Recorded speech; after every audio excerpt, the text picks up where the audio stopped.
Hello दोस्तों, आज हम केमिस्ट्री के एक इम्पोर्टेंट टॉपिक को करने जा रहे हैं जिसका नाम है विकर्ण संबंध। विकर्ण संबंध एक आवर्ती गुण होता है। मतलब जो आवर्त सारणी है उसके आवर्त में पाया जाता है, इसलिए आवर्ती गुण होता है। यह पाया जाता है कि द्वितीय आवर्त के कुछ तत्व तृतीय आवर्त के अपने से अगले समूह के तत्व से समानता रखते हैं।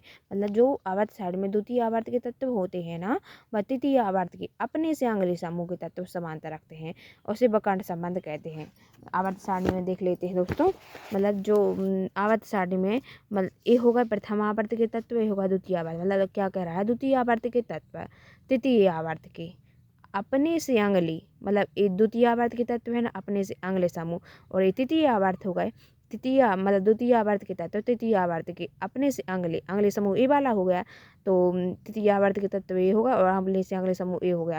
मतलब लिथियम है ना वो मैग्नीशियम से संबंध रख रहा है, और ये बेरिलियम है, इसका अगले वाला तत्व कौन होगा, एल्यूमिनियम।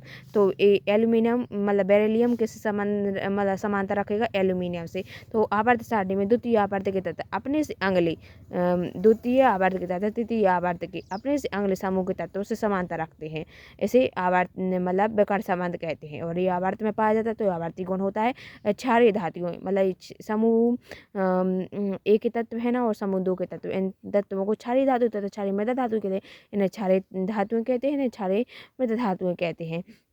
तो इन तत्वों का यह प्रमुख गुण होता है। मतलब लिथियम मैग्नीशियम में यह प्रमुख पाया जाता है और बेरिलियम एल्यूमिनियम में प्रमुख से पाया जाता है। तो यह विकर्ण संबंध हो गया। इसकी इस प्रकार हम परिभाषा देख लेते हैं। विकर्ण संबंध एक आवर्ती गुण होता है। यह पाया जाता है कि द्वितीय आवर्त के तत्व तृतीय आवर्त के अपने से अगले समूह के तत्व समांतर रखते हैं, इसे विकर्ण संबंध कहते हैं। क्षार धातुओं क्षारीय मृदा धातु का एक प्रमुख गुण होता है। उदाहरण के लिए जैसे लिथियम मैग्नीशियम में पाया जा रहा है विकर्ण संबंध, बेरिलियम एल्यूमिनियम में पाया रहा है, बोरोन सिलिकॉन में पाया जा रहा है। विकर्ण संबंध का ये होगा कारण विकर्ण संबंध का कारण विद्युत ऋणात्मकता को मान सकते हैं। इस प्रकार से हम इसकी परिभाषा को देख लेंगे दोस्तों। और लिथियम मैग्नीशियम में विकर्ण संबंध हो गया, लिथियम मैग्नीशियम विकर्ण संबंध हो गया, और ये बेरिलियम और एल्यूमिनियम विकर्ण संबंध हो गया। इस प्रकार दोस्तों इसके नोट्स बना लेना आप व्यवस्थित। आई होप कि आपको विकर्ण संबंध अच्छे से समझ में आ गया होगा। धन्यवाद दोस्तों।